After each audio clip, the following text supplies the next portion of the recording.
नमस्कार दोस्तों, मैं सुधाकर पांडे एक बार फिर आपके सामने मौर्य वंश प्राचीन इतिहास का एक टॉपिक लेकर उपस्थित हुआ हूँ।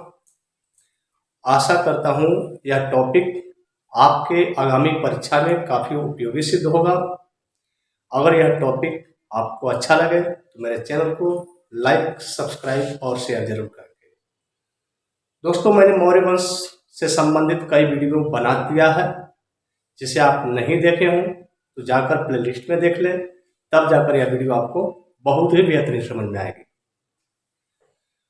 दोस्तों, मैंने पिछले वीडियो में चर्चा किया था अशोक के बारे में, और अशोक से संबंधित सभी प्रकार के घटनाओं का चर्चा मैंने कर दिया था। अब हम अशोक को आगे बढ़ाते हुए चर्चा करेंगे कि अशोक के अभिलेख को 3 भागों में बांटा गया। दोस्तों, यानी अभिलेख लिखवाने का जो कार्य शुरू करवाया था वह अशोक करवाया था। और इस प्रकार अगर हम चर्चा करें तो अशोक के अभिलेखों को 3 भागों में बांटा गया है, जिसमें पहले को हम शिलालेख कहेंगे, दूसरे को स्तंभलेख और तीसरे को गुहालेख। शिलालेखों की संख्या दोस्तों 14 है, जिस पर मैंने वीडियो बना दिया है, जाके आप देख लें। स्तंभलेखों की संख्या दोस्तों 7 है और गुहालेखों की संख्या 3 है। दोस्तों, कभी कभी कंफ्यूजन यह होता है कि स्तंभलेख जो है वह है कितना। तो हम लोग को दोस्तों याद रखना है स्तंभलेख 7 ही है। 100 से 7 और 100 से स्तंभलेख याद करने का सीधा सा तरीका है। 7 है स्तंभलेख, स्तंभलेखों की संख्या 7 है, लेकिन मिला है 6 स्थान से। तो इसलिए बहुत सारे दोस्त कंफ्यूज हो जाते हैं कि 6 स्थान से है तो 6 को है। नहीं, 6 नहीं 7 है। स्तंभलेखों की संख्या 7 है, मिले हैं 6 स्थान से। आइए एक एक करके हम लोग देखते हैं। उसमें भी जो इम्पोर्टेंट है दोस्तों, उसमें मैंने कुछ बात कर दिया है, उसको आप ध्यान से। पहला है दोस्तों प्रयाग स्तंभलेख। प्रयाग स्तंभलेख, इसके बारे में कह रहा है दोस्तों कि यह स्तंभलेख पहले कौशाम्बी में था। यानी जब अशोक ने बनवाया था तो यह कौशाम्बी में था, लेकिन अकबर जब शासक हुआ मुगल काल का तो इसे तबाह करके इलाहाबाद में किले में स्थापित कर दिया था। दोस्तों, यह काफी इंपॉर्टेंट है, ध्यान रखेंगे। प्रयाग स्तंभलेख मूल रूप से कहा था कौशाम्बी में, किसने बनाया था? इलाहाबाद, तो अकबर। दूसरा है दोस्तों दिल्ली टोपरा। यह स्तंभलेख फिरोज शाह तुगलक ने टोपरा में लिया था। पहले यह कहाँ था? पहले यह दिल्ली में था। अब है दिल्ली मेरठ। यह पहले मेरठ से था दोस्तों, यानी जो बाद वाला है वो पहले होगा। दिल्ली मेरठ, यह पहले मेरठ में था, जिसे फिरोज शाह तुगलक वंश का शासक है, जिसे वह दिल्ली में लेके आया था। क्वेश्चन डायरेक्ट पूछता है कि अशोक के कितने स्तंभलेखों को फिरोज शाह तुगलक ने उखड़वाकर एक स्थान से दूसरे स्थान तक रूपांतरित किया था? आंसर होगा 2। पहला है आपका दिल्ली टोपरा वाला और दूसरा है दिल्ली में। काफी इंपॉर्टेंट है, थोड़ा ध्यान दीजिए।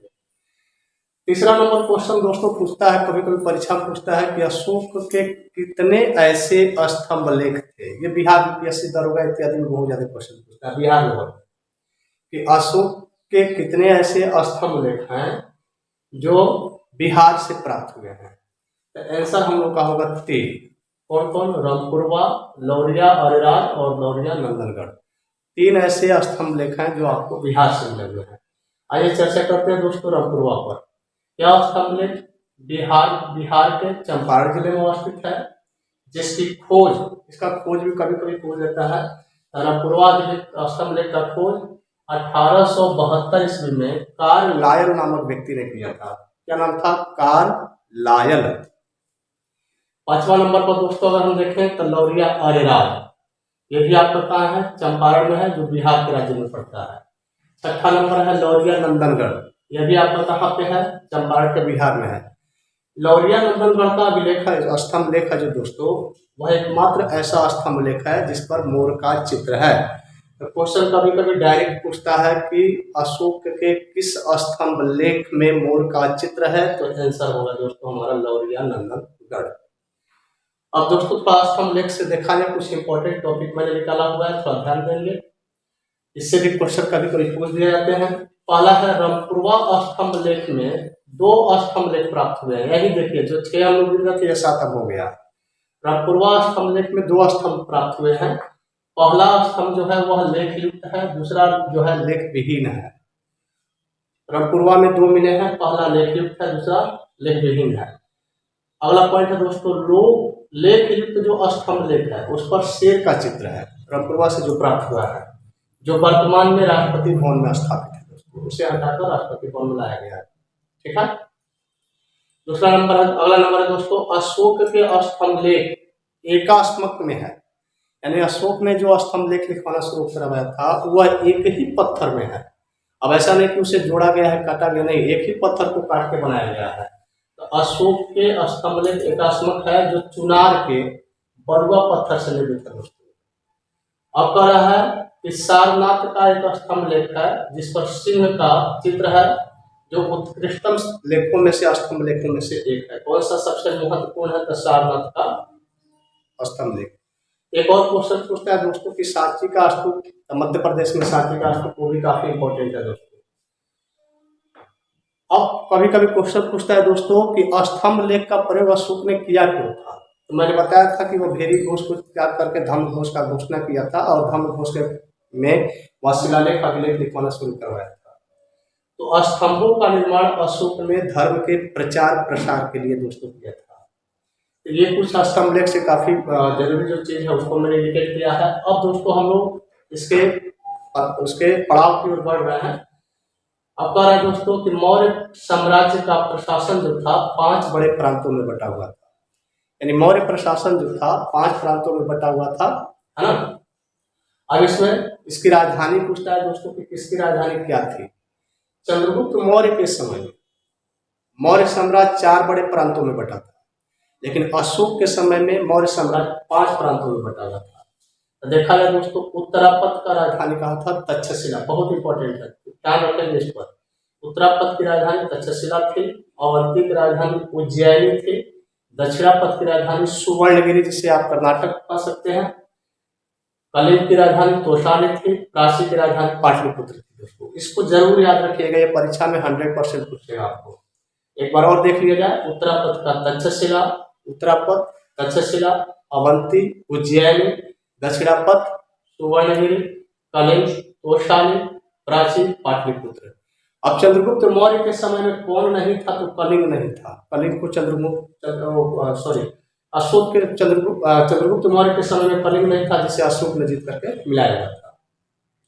यहाँ पे आएंगे दोस्तों, अब कुछ इंडिकेट किए हैं हम। मौर्यकालीन न्यायालय व्यवस्था दोस्तों, मौर्यकालीन में जो न्यायालय था उसमें सबसे जो परिध था, सबसे ऊपर था, वह सम्राट ही हुआ करता था दोस्तों। उसके बाद भी मौर्य प्रशासन को कई भागों में बांट दिया गया था। मौर्य कार्य सुविधा के लिए कई भागों में केंद्रीकृत व्यवस्था के आधार पर बांट दिया गया था इसको, हालांकि सबसे ऊपर सम्राट ही हुआ करता था। तो चलिए दोस्तों चर्चा करते हैं। मौर्यकालीन जो न्यायालय था वह 2 भागों में बटा हुआ था दोस्तों। एक था कंटक शोधन और दूसरा था धर्म स्थानीय न्यायालय। मौर्य साम्राज्य का न्यायालय 2 भागों में बटा था, कंटक शोधन और धर्म स्थानीय न्यायालय। न्यायालय का जरूरत आज भी पड़ता है, झगड़ा झंझट पे पड़ता है दोस्तों। पहले के समय भी मौर्य प्रशासन के भी समय में पड़ता था। यहाँ तक कि वर्णन मिलता है, आप पढ़िएगा कि मौर्य प्रशासन में जो कर चुराते थे उसको मृत्युदंड की सजा दी जाती थी।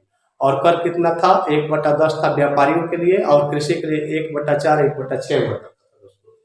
तो कंटक शोधन में क्या होता था दोस्तों? तो जितने भी फौजदारी मामले हुआ करते थे, फौजदारी मामले कंटक शोधन में देखे जाते थे, और जितने भी दीवानी मामले हुआ करते थे उसको आप धर्म स्थानीय न्यायालय में देखेंगे। अब यहाँ पर फौजदारी दीवानी थोड़ा सा दोस्तों देख लें। फौजदारी दीवानी क्या है? तो जितना भी जमीन जायदाद से संबंधित होता है, जमीन के झगड़े हुए, जायदाद के झगड़े हुए, उसको हम कहते हैं दीवानी। जो कहाँ देखे जाते थे? जो देखे जाते थे धर्म स्थानीय न्यायालय में। और वैसे जनरली हाथ पैर तोड़ दिया, मारपीट हुआ, तो वह हो गया कंटक शोधन, जिसको हम फौजदारी कहेंगे। तो फौजदारी मामले कंटक शोधन में, दीवानी मामले धर्म स्थानीय न्यायालय में। कह रहा है दोस्तों कुछ इंडिकेशन है। मौर्यकालीन सरकारी भूमि को सीता कहा जाता है।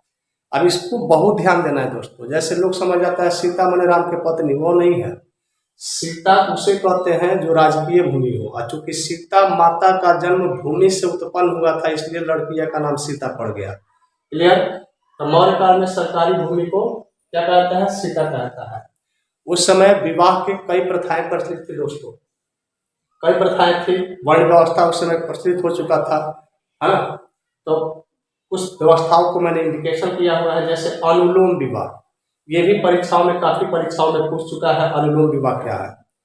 तो जिस विवाह में पुरुष उच्च वर्ण का हो और कन्या निम्न वर्ण की हो, अगर पुरुष उच्च वर्ण का हो और कन्या निम्न वर्ण का हो तो उस विवाह को हम कहते हैं अनुलोम विवाह। इसके विपरीत चले जाएंगे, प्रतिलोम विवाह हो जाएगा। प्रतिलोम विवाह में पुरुष निम्न वर्ण का होगा, कन्या उच्च वर्ण का होगा। एक और प्रथा चलती थी दोस्तों जिसका नाम था नियोग प्रथा, काफी इंपॉर्टेंट यह भी है। नियोग प्रथा किसे कहते हैं दोस्तों? तो किसी भी स्त्री का अपने देवर के साथ रहना, ये क्या कहलाता था? नियोग प्रथा कहलाता था। इस प्रकार दोस्तों मौर्य काल में जो भाषाएं चलती थी, मौर्य काल में आम जनता की जो भाषा थी वह पाली हुआ करती थी। मौर्य काल में आम जनता की भाषा पाली हुआ करती थी। कुछ सिक्कों के बारे में देखें दोस्तों। सिक्का, मौर्य काल में जो सिक्के चलते थे, कई प्रकार के सिक्के हुआ करते थे। सोना के सिक्के थे, चांदी के सिक्के थे, तांबे के सिक्के थे दोस्तों। तो सोने के सिक्कों को निष्क या सुवर्ण कहा जाता था। मौर्य काल में सोने के सिक्के को निष्क या सुवर्ण, चांदी के सिक्कों को करसापड़ कहा जाता था या धरण कहा जाता था। चांदी के सिक्के को करसापड़ या धरण कहा जाता था। तांबे के सिक्कों को कांकड़ी कहा जाता था। और इसे जारी करने वाला जो फाइनेंस मिनिस्टर हुआ करता था उसको हम क्या करते थे? उसको हम लक्षणाध्यक्ष कहा करते थे। हमने मौर्य काल में करते थे, ठीक है। अब इस प्रकार दोस्तों कुछ और बातें देख लें। एक आप मेगास्थनीज के बारे में जानते हैं दोस्तों। मेगास्थनीज चंद्रगुप्त मौर्य के दरबार में भारत आया था और भारत में आकर के वह 7 वर्षों तक रहा था और साम्राज्य को 7 भागों में बांटा और इंडिका नामक एक पुस्तक की रचना किया था। कौन? मेगास्थनीज। तब मेगास्थनीज ने कुछ धर्म के बारे में भी बताया था और उसने बताया था कि मौर्य काल में जो लोग थे वह भगवान विष्णु और शिव की पूजा किया करते थे। मौर्यकालीन लोग भगवान विष्णु और शिव की पूजा किया करते थे। इसके अलावा भी बौद्ध धर्म डेवलप था। जैसे अशोक को देखेंगे तो पहले अशोक जो था वह ब्राह्मण धर्म का अनुयायी था और शिव का उपासक था। यहाँ देखेंगे तो क्वेश्चन पूछता है कि मेगास्थनीज के अनुसार मौर्य काल में भगवान शिव के लिए किस शब्द का प्रयोग किया गया है? तो दोस्तों आंसर होगा डायोनोसियस। डायोनोसियस, डायो, शिव के लिए डायोनीसियस, ये है भगवान शिव जी है। शिव के लिए है डायोनीसियस, डायोनीसियस, ये शिव जी के लिए है। उसके बाद से दोस्तों कृष्ण के लिए, शिव के लिए हो गया डायोनीसियस और कृष्ण के लिए दोस्तों पूछेगा तो कृष्ण के लिए आंसर होगा हेराक्लेज। कृष्ण बराबर हेराक्लेज, कृष्ण के लिए हेराक्लेज, हेराक्लेज। तो ये भगवान कृष्ण के लिए हेराक्लेज का प्रयोग किया है मेगास्थनीज ने। और पटना के लिए पालीब्रोथा, पटना के लिए पालीब्रोथा इस शब्द का प्रयोग किया था मेगास्थनीज। अशोक ने क्या किया था? अशोक ने श्रीनगर का स्थापना किया था दोस्तों। इस प्रकार अशोक का जो पौत्र होता है वह दशरथ होता है और दशरथ का उत्तराधिकारी बृहद्रथ होता है और बृहद्रथ की हत्या करता है उसी का एक सेनापति जिसका नाम रहता है पुष्यमित्र शुंग। बृहद्रथ की हत्या करता है पुष्यमित्र शुंग और उसकी हत्या करता है 185 ईस्वी में। और हत्या करने के बाद क्या होता है? मौर्य वंश खत्म होता है और मगध के साम्राज्य पर एक बार एक नए वंश का उदय होता है जो कहलाएगा शुंग वंश। इस प्रकार दोस्तों हमारा मौर्य वंश समाप्त होता है। आशा करता हूँ यह वीडियो आपको पसंद आया होगा। अगर अच्छा लगा तो मेरे चैनल को लाइक, सब्सक्राइब और शेयर करेंगे। तब तक के लिए जय हिंद, जय भारत।